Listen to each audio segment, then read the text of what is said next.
Pemirsa, Ferdy Sambo dan dua anak buahnya yakni Kuat Ma'ruf dan Ricky Rizal akan menjalani vonis kurang lebih 2 pekan lagi. Apakah hakim akan memberikan hukuman sesuai dengan tuntutan jaksa penuntut umum, lebih ringan atau lebih berat? Untuk membahasnya kita sudah terhubung dengan pakar hukum pidana Jamin Ginting. Selamat siang, Bang Jamin. Selamat siang Mbak Eva, salam sehat. Iya, salam saya juga Bang Jamin. Replik dan duplik sudah dilaksanakan, ini menjadi proses terakhir ya sebelum vonis. Seberapa signifikan akan mempengaruhi keyakinan hakim untuk menjatuhkan putusan 2 pekan lagi, Bang Jamin? Ya, jadi hakim itu akan menilai bukan hanya dari replik-duplik saja, tapi dari jalannya persidangan yang sudah diikuti sendiri oleh hakim, mulai dari pemeriksaan para saksi, ahli, dan bukti-bukti yang dihadirkan. Nah, visi yang diemban oleh jaksa penuntut umum dari perspektifnya dan visi yang diemban oleh penasihat hukum dari perspektif masing-masing membuat apakah hakim mempunyai keyakinan atau hakim mempunyai visi dan pandangan sendiri terhadap apa yang dihadirkan dalam persidangan. Jadi dia tidak selalu terikat dengan apa yang disampaikan oleh jaksa penuntut umum maupun penasihat hukum. Kalau dia punya pandangan sendiri, maka dia juga mempunyai pendapat yang berbeda. Nah, kalau kita lihat ya berdasarkan analisis yang saya ikuti, tentu ada celah untuk putusan Ferdy Sambo ini lebih ringan dibandingkan dengan tuntutan jaksa seumur hidup. Dari mana? Hal ini dapat dilihat dari beberapa hal di mana jaksa penuntut umum dalam tuntutannya seumur hidup tidak memberikan dasar yang meringankan bagi Ferdy Sambo. Itu yang pertama. Yang kedua, permasalahan terkait dengan motif perselingkuhan. Ini juga menjadi alasan mungkin hakim akan menilai jaksa penuntut umum kurang cukup bukti untuk menilai adanya perselingkuhan tersebut. Nah, jadi kemungkinannya bisa jadi kalau hakim menilai dan menerima argumentasi dari penasihat hukum mengatakan atau dari Ferdy Sambo mengatakan kalau dia sudah berjasa dan mendapatkan penghargaan dari Presiden dan dari Kapolri, kalau itu diambil maka itu menjadi alasan yang meringankan sehingga kemungkinan hukumannya menjadi 20 tahun. Tetapi kalau hakim menilai itu bukan merupakan dasar yang bisa diterima, bahkan itu perbuatannya menutupi jasa-jasanya, maka kemungkinannya masih tetap pidananya seumur hidup. Nah, itu yang saya lihat dalam konteks ini. Terkait dengan perselingkuhan, kalau hakim menilai bahwasanya jaksa sulit untuk membuktikannya dan jaksa menilai hakim menilai itu bukan menjadi masalah karena bukan inti delik yang harus dibuktikan karena ini pasal 340, maka kemungkinan hakim akan mempunyai pandangan sendiri terkait apakah perselingkuhan ataukah kekerasan seksual. Nah, pasti hakim menilai itu merupakan suatu hal yang perlu dipertimbangkan sehingga tetap putusannya pembuktian 30-40 terbukti dan dihukum seumur hidup. Nah, begitu kira-kira pandangan saya terhadap putusan hakim nantinya, Mbak Eva. Baik. Artinya Anda melihat ada celah untuk putusan kepada Ferdy Sambo lebih ringan daripada tuntutan jaksa penuntut umum? Iya, ini saya bilang kekhilafan ataupun tidak ya, tapi kelihatannya jaksa penuntut umum harusnya pada saat dia melakukan tuntutan seumur hidup, dia boleh saja mencantumkan jasa-jasa daripada Ferdy Sambo dengan mencantumkan hal-hal yang meringankan. Pastilah ada hal-hal yang meringankan bagi seseorang yang dihadapkan dengan hukum ya. Nah, harusnya pada saat itu waktu jaksa penuntut umum melakukan tuntutan nggak apa-apa disebutkan meringankan karena sudah memberikan kontribusi bagi penegakan hukum ya. Nah, tapi tetap hukumannya seumur hidup dan nggak ada celah bagi PH Ferdy Sambo untuk masuk hal itu untuk meringankan. Kalau itu kan sudah ditutup ya celahnya. Sekarang celahnya itu seakan-akan dibuka begitu. Jadi kesempatan untuk masuk dan kesempatan bagi hakim untuk meringankan hukuman dengan alasan-alasan yang meringankan tadi. Itulah yang menurut saya awalnya jaksa penuntut umum harusnya mencantumkan itu, tetapi tetap hukumannya seumur hidup. Tapi karena sudah dibuka, ya disambutlah ya dengan penasihat hukum, dan nggak tahu hakim ini akan menyambut atau nggak. Kalau menyambut, kemungkinannya putusannya bisa lebih rendah dibandingkan dengan tuntutan jaksa penuntut umum gitu, Mbak Eva. Tetapi ada harapan dari keluarga Yosua bahwa tuntutannya, maksud kami putusannya itu lebih berat daripada tuntutan, dan juga ada perhatian yang besar dari publik terhadap kasus ini. Apakah ini juga akan mempengaruhi vonis hakim nanti atau bahkan justru memperberat dari tuntutan jaksa penuntut umum? Ya, satu-satunya hukuman yang paling berat setelah hukuman seumur hidup adalah hukuman mati. Hukuman mati ini masih kontroversial, walaupun KUHP yang kita sekarang masih berlaku, masih ada hukuman mati. Tapi nanti hukuman mati KUHP yang akan datang 1 nomor 2023 yang akan 3 tahun akan berlaku, itu hukuman mati hanya bisa diterapkan bersyarat ya, dengan uji coba percobaan selama 10 tahun. Kalau dia berhubungan baik, maka diubah dengan hukuman seumur hidup begitu loh.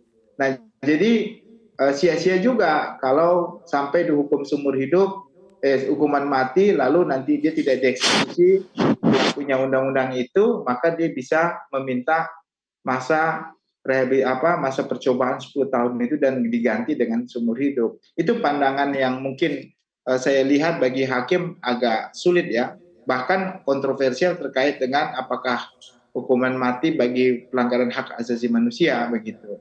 Nah, ini yang menjadi dasar, kemungkinannya agak berat untuk bisa masuk ke hukuman matinya, tapi lebih cenderung kepada hukuman seumur hidup begitu, Mbak Eva.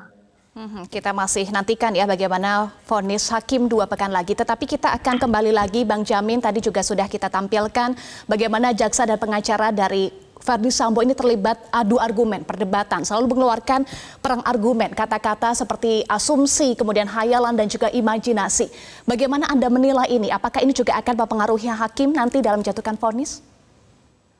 Sebenarnya argumentasi seperti itu tidak etis ya bagi seorang di persidangan yang mulia gitu ya, yang kita hormati ya. Harusnya para pihak bisa menahan diri untuk memberikan argumentasi yang sifatnya subjektif ya, dan menggunakan kata-kata yang kurang tepat ya dalam mengungkapkan pembelaannya ya.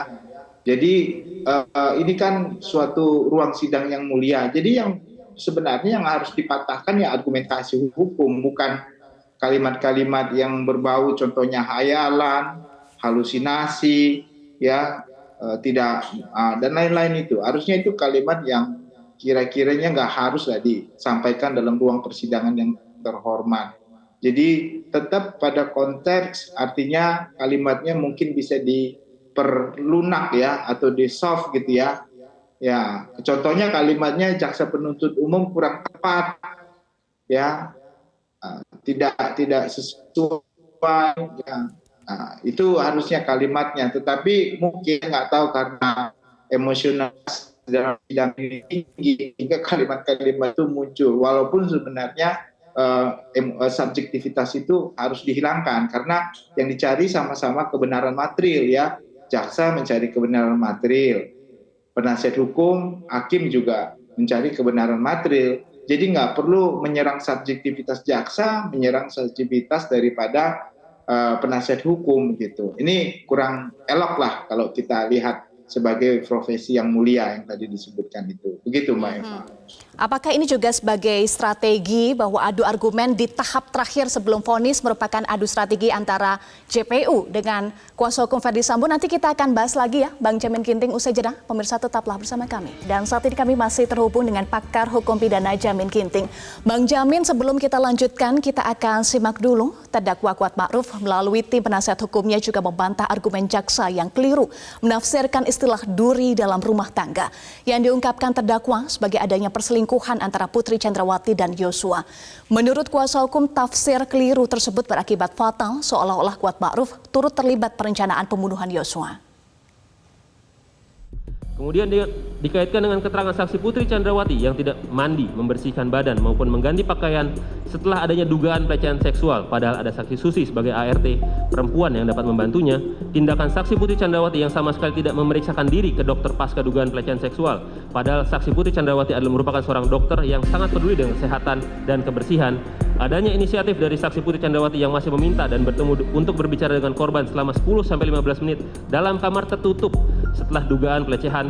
Tidak adanya tindakan saksi Ferdi Sambo meminta visum, padahal saksi Ferdi Sambo sudah berpengalaman puluhan tahun sebagai penyidik, dan tindakan saksi Ferdi Sambo yang membiarkan saksi Putri Chandrawati dan korban berada dalam satu rombongan dan satu mobil yang sama untuk isoman di Duren 3, serta keterangan terdakwa Kuat Ma'ruf terkait duri dalam rumah tangga, sehingga dapat disimpulkan tidak terjadi pelecehan pada tanggal 7 Juli 2022 di Magelang, melainkan perselingkuhan antara saksi Putri Chandrawati dan korban Nofriansyah Yosua Huta Barat. Perihal tuduhan perselingkuhan antara saksi Putri Chandrawati dengan korban Nofriansyah Yosua Huta Barat hanya imajinasi penuntut umum, bahwa kami tim penasihat hukum terdakwa Kuat Ma'ruf kembali menegaskan tidak sependapat dan menolak dalil penuntut umum dalam repliknya yang menyatakan bahwa uraian mengenai adanya perselingkuhan antara saksi Putri Chandrawati dan korban sudah jelas dan lengkap. Justru terlihat penuntut umum tidak mampu membantah argumentasi tim penasihat hukum yang menolak dengan tegas adanya isu perselingkuhan. Bang Jamin masih terhubung bersama kami ya. Tadi kita sudah simak ada perdebatan begitu ya antara kuasa hukum Kuat Ma'ruf dan juga jaksa penuntut umum. Pentingkah isu ini? Istilah duri dalam rumah tangga diungkapkan kemudian dibahas dalam persidangan? Ya, ini menunjukkan bahwasannya pembuktian terkait ada nggak sih perselingkuhan, ada nggak kekerasan seksual begitu. Tadi jaksa menguraikan bantahannya terkait bukti-bukti di persidangan yang menunjukkan tidak adanya kekerasan seksual begitu ya, dengan dalil-dalil yang disampaikan.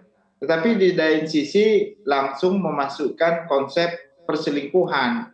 Nah, harusnya jaksa juga punya bukti yang cukup kuat untuk menyatakan adanya suatu perselingkuhan ya, bukan dari contohnya kalimat duri dalam daging ataupun setelah melakukan kekerasan seksual yang dituduhkan masih bertemu dan masih satu mobil, seakan-akan mereka nggak ada masalah begitu, walaupun sudah ada kekerasan seksual yang dialami oleh Ibu PC. Lalu diambillah kesimpulan kalau itu sebenarnya mereka mau sama mau lah, artinya ya suka sama suka dan berselingkuh gitu. Nah, ini yang menjadi dasar argumentasi. Dan ini sebenarnya menurut saya kalau ini merupakan bagian dari motif, ya, motif yang menjadi dasar kenapa ada upaya untuk menghabisi nyawa dari Joshua karena adanya perselingkuhan tersebut begitu. Nah, kalau perselingkuhan itu pasti tanggung jawab berdua begitu ya, dua-duanya yang memang mempunyai niat untuk berselingkuh, beda dengan kekerasan seksual. Jadi apa yang dilakukan Putri dengan melaporkan dia berselingkuh dengan kalimat pelecehan seksual, sebenarnya pemberatannya itu ada pada Ibu Putri karena dia memberikan keterangan yang tidak benar sehingga membuat Ferdi Sambo menjadi emosi sehingga dilakukanlah pembunuhan tersebut begitu. Nah, ini suatu hal yang memberatkan bagi Ibu PC ya, Ibu PC terkait dengan laporan yang tidak benar kepada suaminya, padahal dibuktikan di persidangan menurut JPU dia adalah berselingkuh. Nah, apa kaitan dengan Kuat Ma'ruf? Nah, Kuat Ma'ruf menurut pandangan jaksa sudah mengetahui bahwasanya ada perselingkuhan tersebut karena dia supir yang sudah selalu ya ada di situ dan mengetahui itu, tapi tidak pernah melaporkan hal itu kepada Ferdi Sambo karena dia juga takut begitu. Dan dia juga mengetahui adanya upaya pembunuhan itu dengan mengamankan senjata oleh Ricky Rijal ya, dan ikut ya dalam rombongan ke Duren 3 sehingga dianggap dia termasuk orang yang bersama-sama dengan pelaku lainnya. Itu yang menjadi dasar pertimbangan dia kenapa harus dihukum begitu. Ya, jadi ini berkaitan untuk mengungkap motif dan juga peran masing-masing terdakwa. Bang Jamin, ini kan masih simpang siur ya, kita berdasarkan motif yang diungkapkan oleh jaksa penuntut umum. Tetapi apakah dalam vonis nanti motif sebenar-benarnya akan disampaikan atau diungkap dalam vonis? Kalau saya lihat tidak ada motif yang benar-benar firm, ya, yang benar-benar meyakinkan hakim apa yang menjadi sebab perbuatan ini. Tetapi walaupun tidak ada benar-benar yang firm terkait dengan motif tersebut, bukan berarti perbuatan pidananya sehingga tidak bisa dipidana. Ya, tetap semua perbuatan pidana tetap dipidana walaupun tidak ada atau tidak bisa dipastikan motif yang menjadi dasar. Bisa saja Mbak Eva, motif itu bukan terkait dengan perselingkuhan ataupun pemerkosaan, ataupun pelecehan seksual, ya, pemerkosaan. Tetapi di luar itu bisa saja contohnya isu yang kemarin sempat beredar terkait dengan 303, ya, terkait dengan adanya penanganan dana yang cukup besar, bisa, tapi itu tidak terungkap. Karena nggak terungkap, hakim kan nggak bisa menjadikan dasar itu. Karena juga nggak bisa dibuktikan satupun dari mereka, baik jaksa maupun penasihat hukum, tidak ada yang menyatakan itu sebagai motif gitu. Tapi sekali lagi, walaupun tidak firm, ya, tidak bisa dibuktikan dengan pasti motifnya, tidak berarti bahwasannya pidananya menjadi bebas terhadap pelaku tindak pidana ini semua. Karena sudah ada perbuatan berdasarkan unsur-unsur 340 sudah terpenuhi. Begitu, Mbak. Iya, Bang Jamin, masih ada 2 pekan lagi jelang vonis. Menko Polhukam juga menyatakan ada gerilya bawah tanah dugaannya, ya, yang menginginkan peringanan hukuman terhadap para terdakwa. Dengan jeda waktu yang lebih lama, tidakkah semakin berpotensi memberikan waktu adanya intervensi kepada hakim, Bang Jamin? Ya, saya kira intervensi itu nyata, ya, pasti nyata. Saya kira Pak Mahfud MD mempunyai data yang cukup akurat terkait dengan itu. Apalagi pelaku tindak pidananya adalah orang bintang 2 yang berpengaruh dan mengetahui, ya, seluk-beluk tentang sepak terjangnya di kepolisian begitu. Saya kira ini menjadi tantangan yang cukup besar, ya, bagi hakim yang akan mengadili, akan kelihatan independensinya begitu. Jadi kita, ya, sebagai masyarakat bukan hanya mengawal saksi ini saja, tetapi setelah putusan ini, kadang-kadang Mbak Eva, bisa saja pengaruh itu bukan karena uang, bukan karena penguasa, tetapi ada janji dari pimpinan. Contohnya janji setelah ini dia akan mendapatkan jabatan, tapi kan nggak tahu kapan dapat jabatan. Nah, kalau sudah lupa orang, nanti dia baru dapat jabatan. Itu bisa terjadi contohnya seperti itu, ya. Tapi kita berharap nggak seperti itu, ya. Jadi benar-benar bahwasannya hakim yang memeriksa ini memutuskan dengan rasa keadilan, ya, dalam masyarakat yang dilihat. Dan putusan ini bermanfaat. Ya, jangan sampai nanti diputus tidak bermanfaat, karena ini suatu jurisprudensi yang baik, ya. Saya kasih contoh terkait dengan GC. Kalau diputuskan dengan ringan GC ini, maka ini jurisprudensi yang baik bagi orang-orang yang ingin membuka tabir kejahatan dimanapun itu, dia berani. Tapi kalau dihukum, ya siapa yang berani lagi untuk bisa membuka kejahatan lebih besar gitu, walaupun dia sebagai pelaku, ya, tapi dia melihat bahwasannya saya berani, walaupun nanti saya berani berkata jujur, nanti hakim akan memberikan keringanan kepada saya. Itu jurisprudensi yang baik nantinya. Tapi kalau nggak seperti itu, ya sulitlah orang bisa berkata jujur, Mbak Eva. Baik, masih 2 pekan lagi kita kawal bersama, ya, Bang Jamin. Kita harapkan vonis wakil Tuhan betul-betul memenuhi rasa keadilan dan tanpa ada intervensi siapapun. Terima kasih pakar hukum pidana Jamin Ginting sudah bergabung bersama kami di Metro Siang.